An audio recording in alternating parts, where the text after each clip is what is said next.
नमस्कार, मी आरती कांबळे आणि तुम्ही पाहत आहात क्राईम डायरी.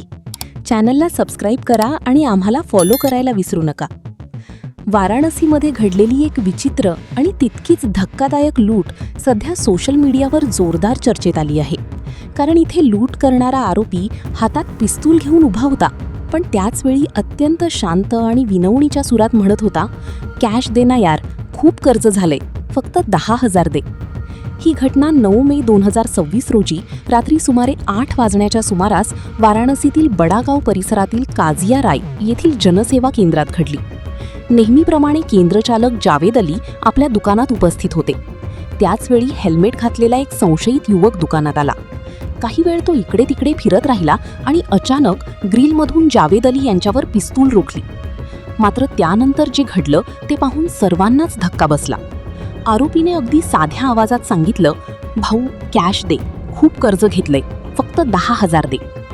जावेद अली यांनी प्रसंगावधान राखत आरोपीला बोलण्यात गुंतवून ठेवले.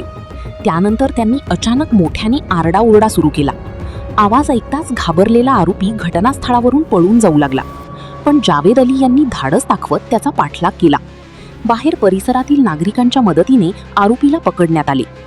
यानंतर संतप्त नागरिकांनी आरोपीची चांगलीच धुलाई केली आणि त्याला पोलिसांच्या ताब्यात दिले.